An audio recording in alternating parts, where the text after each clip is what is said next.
Hello Huntley 158. I am thrilled to introduce our Raiders Read Together Summer Reading Initiative and to embark on our reading journey together. As you may have heard, this community-wide project will allow students and families to strengthen literacy skills at home while promoting a love of reading. We invite you to engage with us this summer as we read the famous story, Charlie and the Chocolate Factory. By now, every family in grades kindergarten through 8th grade should have received their copy of this classic book by Roald Dahl. Students also brought home a reading calendar and bookmark that we hope you'll use to access some helpful reading strategies.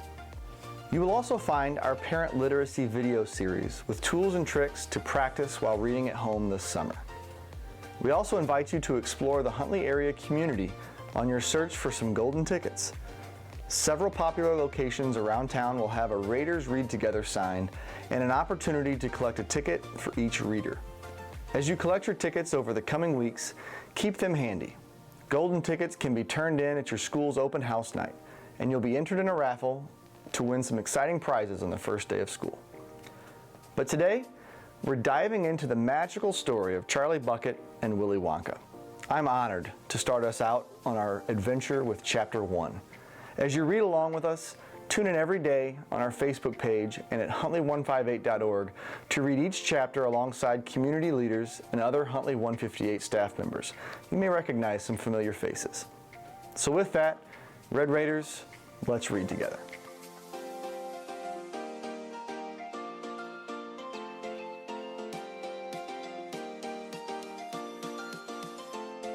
Chapter 1.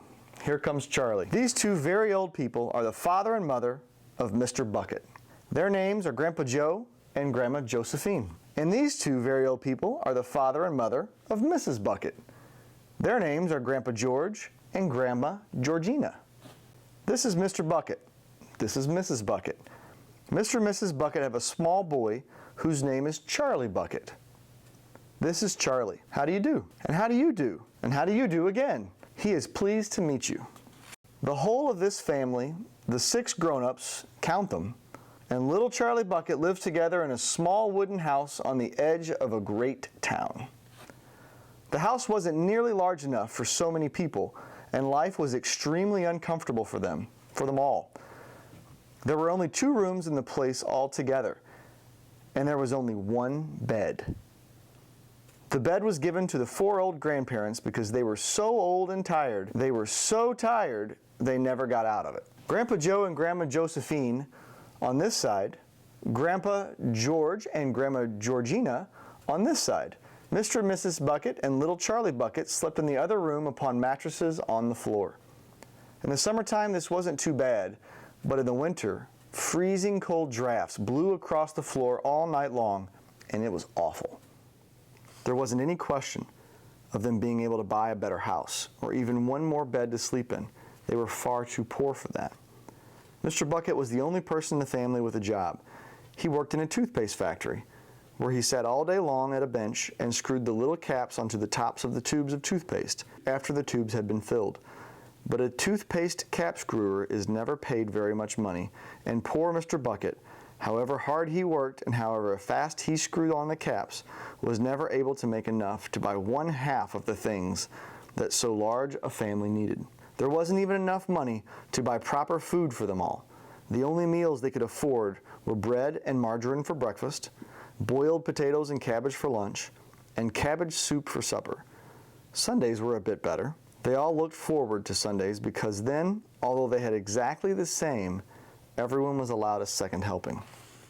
The Buckets, of course, didn't starve, but every one of them, the 2 old grandfathers, the 2 old grandmothers, Charlie's father, Charlie's mother, and especially little Charlie himself, went about from morning till night with a horrific empty feeling in their tummies. Charlie felt it worst of all, and although his father and mother often went without their own share of lunch or supper so that they could give it to him, it still wasn't nearly enough for a growing boy. He desperately wanted something more filling and satisfying than cabbage and cabbage soup. The one thing he longed for more than anything else was chocolate. Walking to school in the mornings, Charlie could see great slabs of chocolate piled up high in the shop windows, and he would stop and stare and press his nose against the glass, his mouth watering like mad. Many times a day he would see other children taking creamy candy bars out of their pockets and munching them greedily, and that, of course, was pure torture. Only once a year on his birthday did Charlie Bucket ever get to taste a bit of chocolate. The whole family saved up their money for that special occasion, and when the great day arrived, Charlie was always presented with one small chocolate bar to eat all by himself. And each time he received it, on those marvelous birthday mornings, he would place it carefully in a small wooden box that he owned and treasured it all through where the bar of solid gold, and treasure it as if it were a bar of solid gold. And for the next few days, he would allow himself only to look at it, but never to touch it. Then at last, when he could stand it no longer, he would peel back a tiny bit of paper wrapping at one corner and expose a tiny bit of chocolate. And then he would take a tiny nibble, just enough to allow the lovely sweet taste to spread out slowly over his tongue. The next day he would take another tiny nibble, and so on and so on. And in this way Charlie would make his 10-cent bar of birthday chocolate last him for more than a month. But I haven't yet told you about the one awful thing that tortured little Charlie, the lover of chocolate more than anything else. This thing for him was far, far worse than seeing slabs of chocolate in the shop windows or watching other children munching crunchy candy bars right in front of them. It was the most terrible, torturing thing you could imagine, and it was this. In the town itself, actually within sight of his house in which Charlie lived, there was an enormous chocolate factory. Just imagine that. And it was simply an ordinary, enormous chocolate factory either. It was the largest and most famous in the whole world. It was Wonka's factory, owned by a man called Mr. Willy Wonka, the greatest inventor and maker of chocolate there has ever been. And what a tremendous, marvelous place it was. It had a huge iron gate leading into it, and a high wall surrounding it, and smoke belching from its chimneys, and strange whizzing sounds coming from deep inside it. And outside the walls, for half a mile in every direction, the air was scented with the heavy, rich smell of melting chocolate. Twice a day on his way to and from school, little Charlie Bucket had to walk right past the gates of the factory.